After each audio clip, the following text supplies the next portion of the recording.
Ugh, sorry about that. Uh, well, anyway, yes. Howdy, folks. This is John McLeod with Complete Nerd Authority.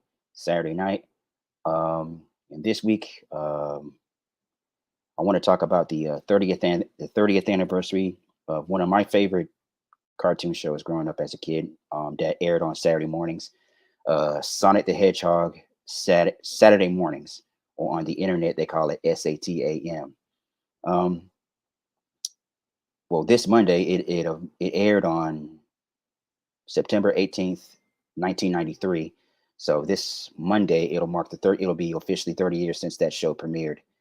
Um, Man, when that show first premiered back in 1993, September 18th. Uh, yeah, it kind of blew my mind. Low key, it kind of blew my mind as a kid because it really wasn't your average show, your average cartoon show because I mean, they really had like a really deep storyline that involves Sonic the Hedgehog, Tails, and most of the freedom fighters. It was loosely based on the comic book that was published by Archie Comics at that point in time. And then, of course, everybody knows the story about the other iterations of Sonic the Hedgehog that they did. Sonic Underground, which was done later on in the 90s, and simultaneously at the same time, they was also doing Adventures of Sonic the Hedgehog, which I think coincided with the Saturday morning cartoon that aired on ABC um, back in around 1993. Um, but yeah, like I said, I mean, it was the concept of the show was more loosely adapted on the comic book show on the comic book that was published by Archie just a little bit prior to the concept of the Saturday morning show. Um, it was a very deep story that involved Sonic the Hedgehog, Tails, and the Freedom Fighters, and the planet Mobius that was pretty much, I guess you could say, pretty much altered. I guess you could say destroyed by Doctor Robotnik and his nephew Snively. Uh, the main city that they once lived in, which was called Mobotropolis, which is now known, which pretty much turned into one big uh, polluted factory, which is now called Robotropolis, thanks in part to Doctor Robotnik. And then, of course, the Freedom Fighters uh, just try and find ways to finally defeat Doctor Robotnik and try to restore the planet to what it once was. Um, Man, throughout the show, I mean there was they had quite a few things going on throughout the show. Uh, One of the most notable things I remember um, looking at it now, the first episode allegedly was uh doggone it, I forgot the name of the title. There was this one episode, I believe it was the pilot that largely in part focused on uh, the animation of that episode in particular was pretty much uh, modeled off of the Archie comic. It was basically involved Dr. Robotnik trying to poison the entire forest to reveal the location of Knothole Village, which was a secret was secretly located within the Great Forest, which is what's called. And Dr. Robotnik tried to expose that, and of course they got stopped by the Freedom Fighters. Um, the show lasted 2 seasons, from 1993 all the way to 95.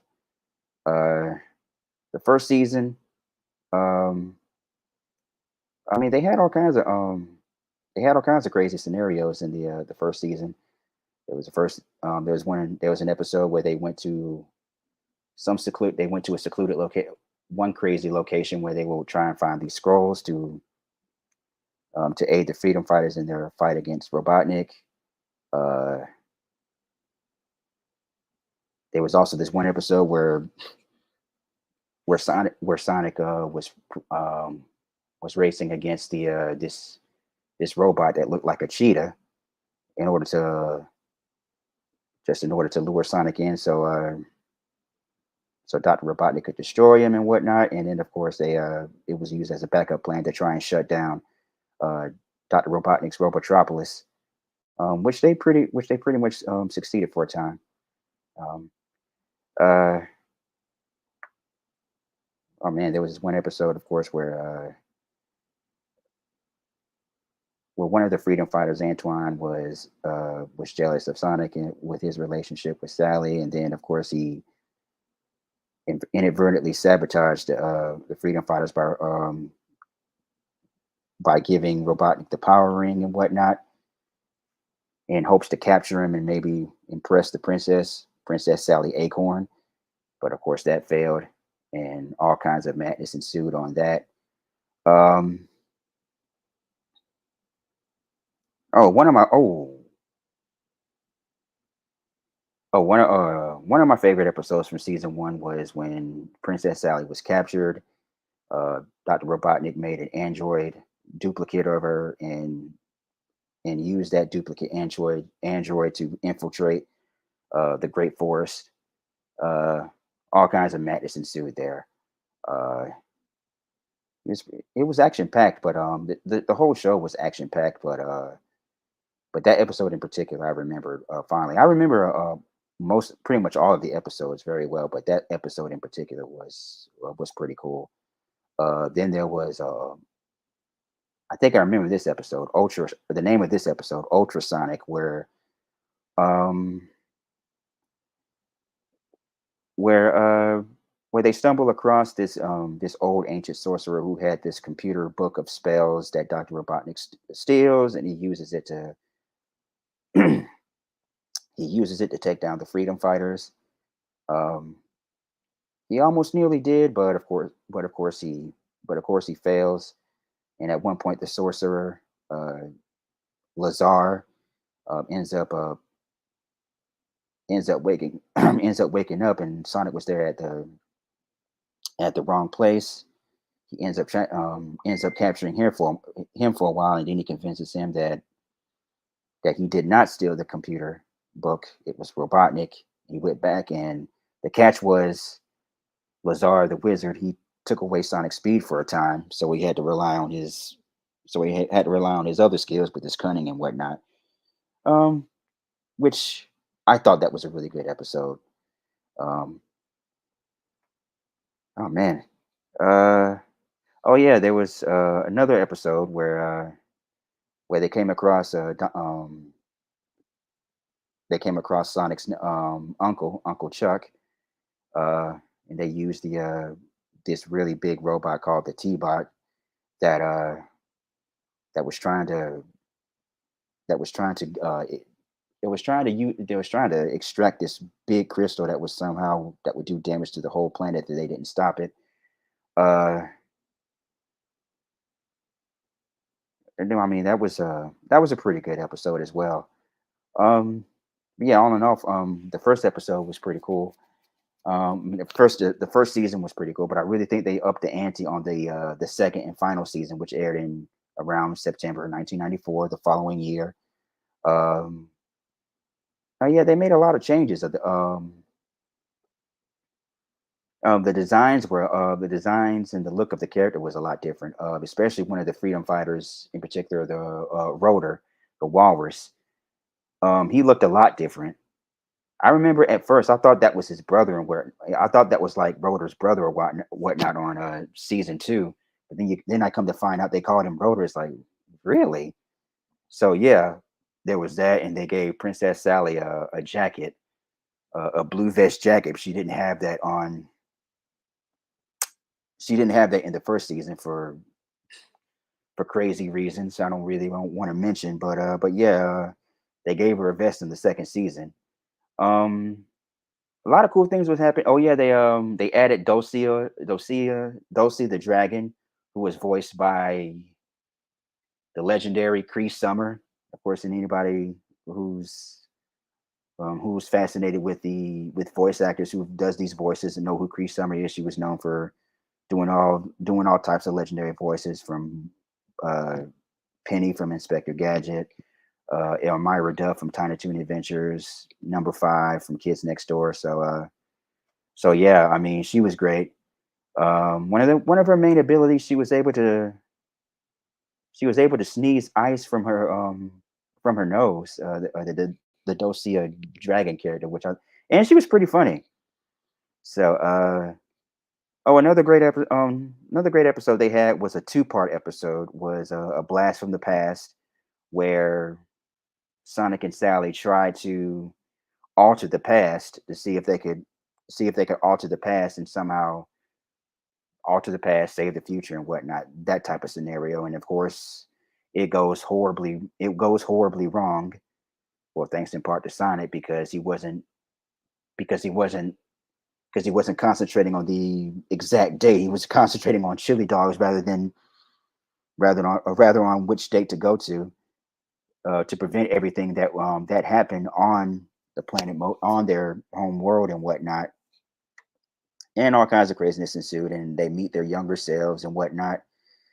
Um, they pretty much inadvertently or accidentally end up on the exact same day where Dr. Robotnik takes control of Mobotropolis and pretty much takes it over and turns it into Robotropolis. So that was a crazy episode. Uh, oh yeah, I mean, what was also great about that season was they pretty much it was one big story arc where they pretty much built up to the finale. They had the deep power stones, Druid Hinge, uh, meeting other freedom fighters from different parts of the planet. Where the first episode, Game Guy, where they met Ari, who was a freedom fighter himself. Uh, there was this one episode where they met another set of freedom fighters, Lupe and her the Wolf Freedom Fighters, which was a pretty cool episode, which pretty much led all the way up to the finale, the Doomsday Project, which was, I believe, was that a two-part? No, it wasn't. Yeah, the Doomsday Project. That was the big finale that they had. Um, and of course, after that, what was unfortunate about that show was they left the show on a huge cliffhanger. Uh, there were plans on doing a third season, but of course, the network ABC pulled the plug on it, which was so unfortunate. Actually, on the internet, I think there's like a YouTube video or a comic they pretty much where it pretty much picked up where it left off, and it was pretty cool. Um, they revealed they had some details on the third season where I think Snively, Dr. Robotnik's nephew, where he turns on him and becomes part of the Freedom Fighters. Nagus, the sorcerer who invented the void that kept him trapped in there, all in thanks to Dr. Robotnik. Dr. Robotnik when he backstabs him, and there was an episode in season 2 where they met Nagus, and in a sense he gets his payback from Dr. Robotnik. But in season 3, they pretty much work together, become partners, I guess, in a sense, and in order to take down the Freedom Fighters.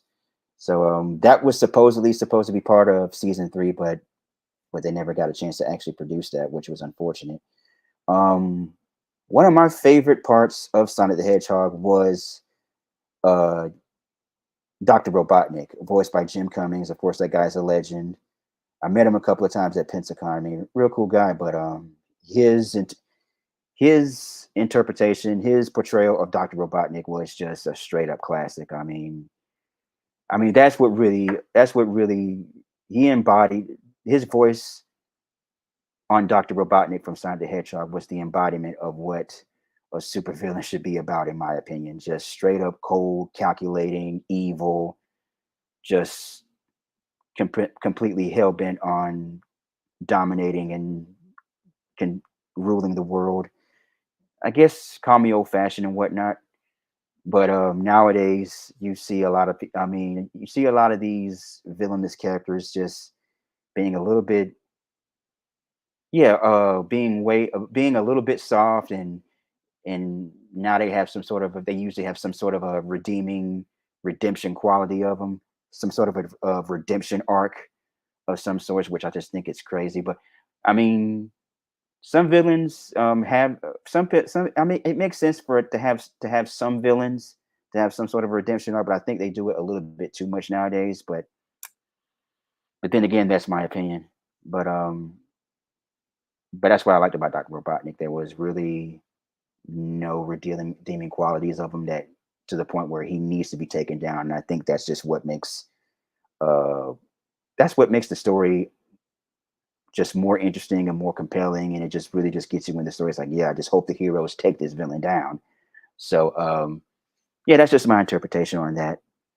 And so yeah, I guess I will pretty much end it here. So I just wanted to touch briefly on Sonic the Hedgehog Saturday morning SATAM that aired on ABC. Oh, and another fun fact, another great part of that show was the portrayal of Sonic the Hedgehog was voiced by Jaleel White, who a lot of people may know as Steve Urkel from Family Matters, which also aired on ABC during that point in time in 1993. There was on their their third or fourth season, and that was right around the time when Family Matters was just red hot. It was pretty much at its peak at that point in time. So I just thought that was really cool. Uh, t- to see Jaleel White as Steve Urkel on Family Matters that Friday on TGIF Fridays, back when TGIF Fridays was like the hot spot on Fridays. You had TGIF, Jaleel White as Steve Urkel, and then no less than 12 hours later, you get to see him as the voice of one of the most iconic characters, Sonic the Hedgehog. And at that point in time, not with it, that was pretty much it was like 2 years after Sonic made his debut on the Sega Genesis with his first video game, and after that, I mean, it was pretty much I mean, he pretty much just went from 0 to 1,000 in less than 2 years. I mean, he had the first game, then the second game, which was amazing, which introduced Tails, which I thought, in my opinion, uh, just was it was pretty much the springboard to just getting into the Sega Genesis, which made this which was one of the many reasons why the Sega Genesis was so popular, and it sold like hotcakes. It was a great deal. I think that was probably one of the best bundle deals ever. You get the Sega Genesis, you get a great console, and then you get to play a game, and then you get a great game like Sonic the Hedgehog that comes with it. You know, what I mean, if you and it's pretty much you and with a sibling or whatever, and you to get to play together and whatnot. So, I mean, it was a great deal. I mean, I think around that time in 1993, that was when Sonic 3 came out, and that was when Knuckles made his debut, which is one of my favorite characters in video games. So yeah, it was pretty cool. So yeah, I mean, it was one of those you just had to be there type of moments. So yeah. So I guess I'll just end it here uh with CNA Saturday Night. I appreciate anyone that will take the time to listen to my to just to listen to me just go on and on about old stuff going back 30 years ago. So basically, so yeah, happy 30th anniversary to Sonic the Hedgehog, and I will I will see you guys next week with Complete Nerd Authority. Well, actually, um, Complete Nerd Authority CNA, we will be at Alabama Comic Con next week in Birmingham, Alabama, at the BJC, the Birmingham Jefferson Convention Center. We'll be doing our usual panel. So if you're around in the Birmingham area, well, hopefully we'll see you guys there. So until next week, we'll see you guys in Birmingham. Peace out.